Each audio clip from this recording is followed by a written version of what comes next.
Everyone,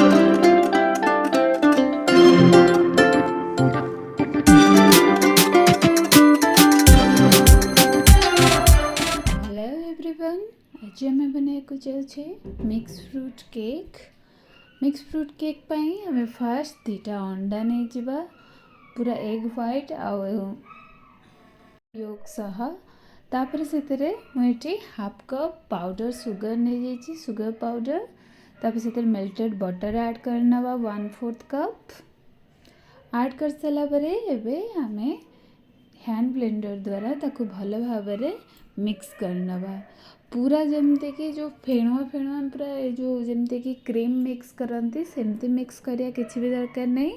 just normally टिके जमती एटा double quantity रही टिके जस्ट माने पूरा आमको एमती फ्लपी फ्लपी करवा किसी भी दरकार नहीं। जस्ट नॉर्मल आम ताको व्हिस्क करदेबा टिके।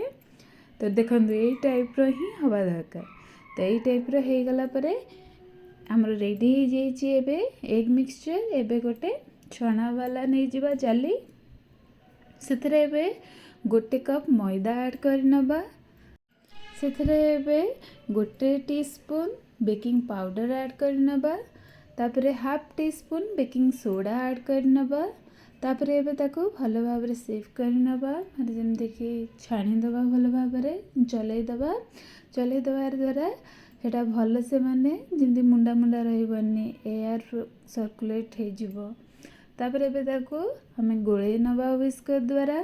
तो तार थिक जना पड़ुची। तो सेतबेले आमे सेतरे टिके मिल्क नहीं जिबा। मुझे क्षीर 1/4 कप ऐड करनी। तो आप 1/4 कप ऐड करने और जदि तथापि टिके बैटरटा आपन को ठीक लगनी तो आपण आउ 2-3 टेबल स्पून मिल्क ऐड करें। तो देखो यही भाव में बैटरटा हवा दरकार। तापर एबे सेतरे टिके वैनिला एसेंस ऐड करनबा।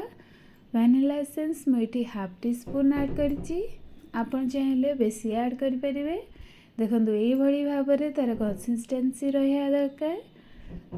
तापर एबे रेडी हो जाइए आमर बैटर। आमे जेहेतु सोडा पकईचे तो ताको एबे भल भाव में किसी फेंटिबानी, जस्ट नॉर्मली फेंटिदबा, ओभर फेंटिबा दरकार नहीं। तापर एबे मुझे गोटे 3टा प्रेशर कुकर नहीं ताको एबे आमे बटर रे ग्रीस करनबा। बटर हो कि आपन जे चाहिए तेल रे मध्य ग्रीस कर परिबे। तापर एबे बटर पेपर ऐड करके से बैटर को पूरा ऐड करनबा। तो आपन जदि सेठी भी आपन बटर ऐड करिया चाहूनांती ताले रिफाइन ऑयल ऐड कर परिबे। तो एबे गोटे पैन आग बसेबा, ताको प्री हिट करनबा 5 मिनिट। ता ऊपरे ए प्रेशर कुकर को कवर करके बिना व्हिसिल रे आमे ताको आधा घंटे पर्यंत बेक करनबा। आउ लो फ्लेम रे ही रखिबे। लो रु टिके जस्ट ऊपर को हाई आपन रखि परिबे। लो रु टिके बेसी, किंतु बेसी मीडियम की हाई आपन देबेनी। देखो 30 मिनिट पर पूरा बढ़िया से फुली पूरा केक आमर रेडी हो जाइए। बहुत ही बढ़िया केक है। एबे देखो ताको आमे टूथपिक द्वारा चेक करनबा जे सीटा भितर सीझी कि नहीं, पूरा परफेक्टली सीझी भितरटा। तो एबे आमे क्रीम पाई मुझे व्हिप्ड क्रीम नहीं जाइए। तो व्हिप्ड क्रीम को आमे एबे व्हिस्कर द्वारा ताको भल से व्हिस्क करनबा। नहले हैंड ब्लेंडर जदि आपन को पाखे थिबो ताले आपण हैंड ब्लेंडर द्वारा मध्य ताको व्हिस्क कर परिबे। एही बड़ी भाव में ताको टिके बेसी टाइम लागिबो, किंतु ताको व्हिस्क करनेबे भल भाव में व्हिस्क करनेबे जेमती ताको अणैला बेले सेटा गली पड़ नथिबो। तो सेथरे आपण जानिदेबे जे एटा भल भाव में आमर क्रीमटा सेट हो जाइछि बोली। एबे आमे ठंडा करबा को छाड़ी देथिबा केकटा को आनिबा। तो यहाँ आम ठंडा हाँ को छाड़ी देथिले 15 मिनिट खंडे। तो 15 मिनिट यहाँ ऑलरेडी ठंडा हो जाइए 15-20 मिनिट। तो ये छुरी द्वारा तार साइड को टिके आमे यही भाव में टिके करनबा। तो सो दैट सेटा भल भाव में डिमोल्ड हो गोटे प्लेट रे आपन ताको डिमोल्ड करदे। बहुत इजीली डिमोल्ड हो। देखो केकटी बहुत ही सुंदर भाव में पूरा फ्लपी होती। देखो मु जस्ट एमती करके देखौची, बेसी करके देखुनी ना फाटी जीवो, से आपको करके देखौची बहुत ही फ्लपी होती। एबे ताकू कट करि नबा याकू चाहिए आपण 3 लेयर मध्य कट करि परिवे। मु जस्ट गोटे लेयर करुची तो गोटे लेयर करुची तो आपण चाहिए 2-3 लेयर करें। तो 2-3 लेयर कले तार टेस्टा बहुत ही भल लगे। तो आपण थरे ट्राए करके देखंतु। तो यही भाव में धीरे धीरे आपण ताकू कट कर नेबे। यहाँ बहुत ही माने एमती नुह जे कट कला को छिंडीज नुह से पूरा मार्केट भाया केक होती। देखो केते जालीदार केक होती। एबे तार ऊपरटा आम टिके कट कर नबा।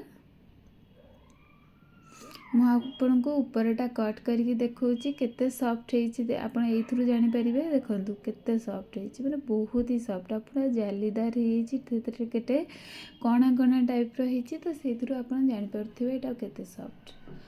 तो ये देखो केक रो स्टैंड आम नहीं जावा ता ऊपर गोटे छोट बटर पेपर ऐड कर नबा। तापरे एबे केक रो गोटे पीस ऐड करके तଳ लेयर टा ऐड करके तारे आमे मिल्क आ चीनी माने क्षीर रे चीनी गोलेकी ताकू टिके टिके दे दबा सो दैट केकटा पूरा माने बहुत ही मॉइस्ट लागिबा। आपनको माने बहुत रुखा सुखा लागिबनी जेन मॉइस्ट लागिबो।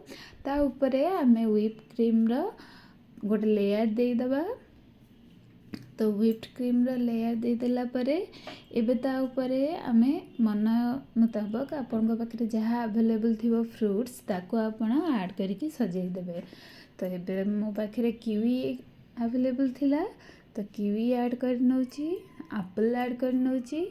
तापरे एठी आलू बुखारा ऐड कर नउची। आलू बुखारा को कौन कहते इंग्लिश रे आउ ओडिया रे मते टिके कमेंट बॉक्स रे जणेबे। ता ऊपर आ गोटे लेयर देकी ता ऊपर मु क्रीम दे दोची। मैं एक्चुअली ये भूली जाइली जो लेयर बेले लेयर पकेकी ता ऊपर टिके से क्षीर रो मिक्स दबा को मु भूली जाइली। तो आपण निश्चिंत देबे तो सेटा बेसी मॉइस्ट लागिवो। तापरे पूरा होल केकटा को आमे क्रीम रे पूरा सजे देले। ता ऊपर मु एबे मन मुताबिक आमर फ्रूट सजे दोची। बेंगलोर रे एबे बहुत बढ़िया चेरी एबे मिलुची। तो एबे चेरी सीजन तो मु चेरी निश्चिंत भाव ऐड कर नैची।